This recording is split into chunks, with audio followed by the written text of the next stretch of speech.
Hi, my name is Hal Scherz, and I am one of the pediatric urologists here. I'm the senior pediatric urologist. I've been here for 30 years. I'm also the managing partner of Georgia Urology, the entire practice. Well, research is fun to do because you get involved in projects that help you to answer questions that exist in healthcare. And and if you're lucky, you get um, an outcome that is going to change the way that you do things.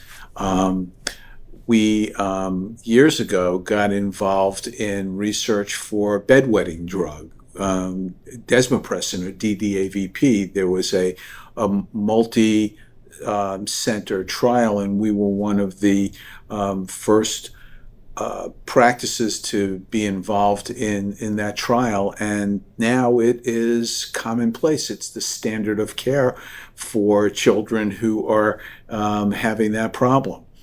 Dr. Kirsch and I did research on Deflux, a new procedure when it came out 23 years ago.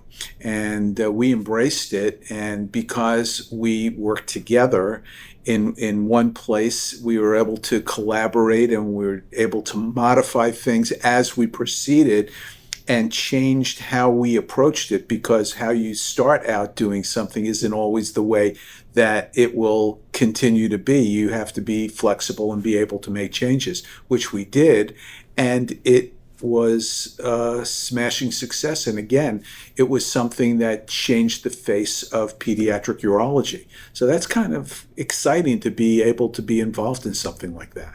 I think that what has surprised me is the change in the demographics of the doctors in pediatric urology. At one point, it was a male-dominated specialty. And today, with the makeup of medical schools being 50% female, more and more women are finding their way into urology, and many of those doctors are interested in pediatrics for reasons that may be maternal or may just be, something that strikes their fancy. It may be lifestyle. I can't really answer why it attracts so many females, but that's been a change that I have seen over my career, which I think is a positive change. I think it's a good thing to have more women in pediatric urology, especially with a lot of girls. They don't want a doctor that is an older male taking care of a urologic problem. They relate more to females, so I think that that's really a good thing. I think that the advent of laparoscopy and robotics, which is really a higher, more technical type of laparoscopy, has changed how we take care of so many patients, and it has made it a lot more satisfactory from a minimally invasive standpoint, taking care of older patients who don't recover quite as well as little babies. Little babies seem to do quite well from open reconstructive surgery.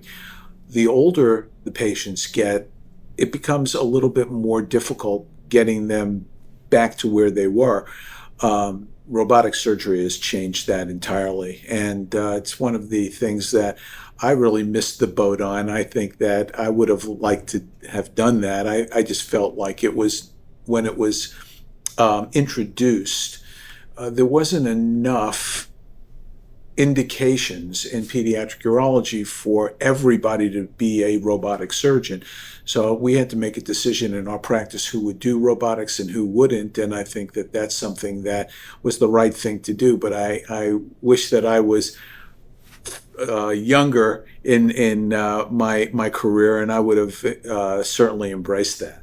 There are multiple factors, I think, that make a good pediatric urologist. I think that first and foremost, you have to have empathy. You have to have compassion and like taking care of children, and you have to be able to relate to them and not treat them just as a patient, but they're children. I'm not saying that you have to be a parent in order to be able to be a good pediatric urologist, but it sure helps because you can relate to children if you've raised children, if you know what makes them tick. So that's very important. The second important factor is being patient with parents. Parents can sometimes be very difficult, and as a pediatric urologist, you're not just taking care of children, you're taking care of the parents too.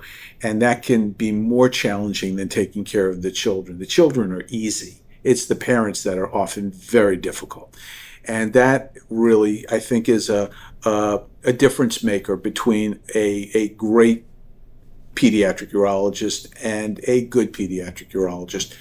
And third, I think that you just have to be willing to treat everybody that works with you with a certain amount of respect, and not just not feel like they have to do things because you're telling them to do that. It's become a very competitive market in healthcare, and people can be working anywhere that they choose to. And if you treat people with respect and you treat people with consistency and don't surprise them and they know where you're coming from, you can keep people working with you for years and years. I've had my nurse for 16 years. I've had my scheduler for 28 years. Predictability and treating them with respect. I think those are the three areas where I think you can really make a big difference as a successful pediatric urologist. That's a very difficult question. There's not just one answer, and I think that it starts with leadership. And I have read many books. Leaders aren't necessarily born. You have to work at it, and you have to be able to make adjustments. And I've tried very hard to be a leader that is responsive to different people in the practice and the needs of the practice. I get as much satisfaction seeing people that I mentor, that I work with in my practice. I get as much satisfaction seeing them succeed. That makes me feel that I have done a great job if they're successful. I don't have to have the accolades, the successes on me. The people around me, if they succeed, if they are viewed as great doctors and they get recognition, I think that reflects very positively on a successful leader, and hence a successful practice. And I think that that's what has made Georgia Urology so successful. We've got so many fantastic doctors in our practice who really care about their patients, who care about their craft, and who've worked very hard to become great doctors. And everything that comes their way from the successes that they've achieved really is something that I revel in. Dr. Smith is the brains. Dr. Smith listens better than anybody, and he will think before he speaks. When I want to find an opinion, and I am looking for someone to validate what I do or to give me a different opinion, I will very often go to Dr. Smith, because I know that he's going to give me a very thoughtful and well thought out response.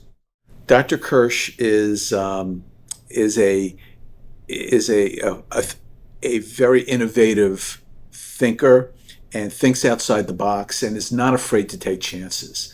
That both Dr. Smith and Dr. Kirsch are both excellent pediatric urologists who I would entrust any family friend or member of my family taking care of. But Dr. Kirsch is more of I think, a touchy-feely kind of person, and relatable to so many people, and that's what makes him really a very special doctor. I don't think that the things have changed. I think that the way that we take care of the problems have changed, but the problems in children are all the same. I don't think that if you look at a textbook of pediatric urology from 30 years ago, and you look at it with thinking about problems that occur today, the problems are still the same. The treatments may differ, but the problems have all remained the same. I think pediatric urology is going to remain as a subspecialty in urology that is going to be predominantly reconstructive surgery. Now, whether that's open surgery or it's minimally invasive surgery, it's going to depend on the problem, the age of the patient, and the skill set of the doctor. The birth rate is going down in the United States, and I think that there is going to be fewer patients with pediatric urological problems. So there may be more competition for patients among pediatric urologists in different areas, which is why I think it's so critical, so important that the quality of a group is at the utmost, and I think that it's really important to emphasize that and to let the community know that. And I think that the pediatricians know that, but I think it's not enough. I think it's important to let the whole community know that. What I am most I think regretful about is the fact that I'm nearing the end of my career, and I see in Georgia Urology such an incredible future, so many things that are happening in our practice that are going to be a positive impact on urology, on pediatric urology, on the community. And I regret that I'm not going to be here to participate in that. And that's I wish I was 10 years younger.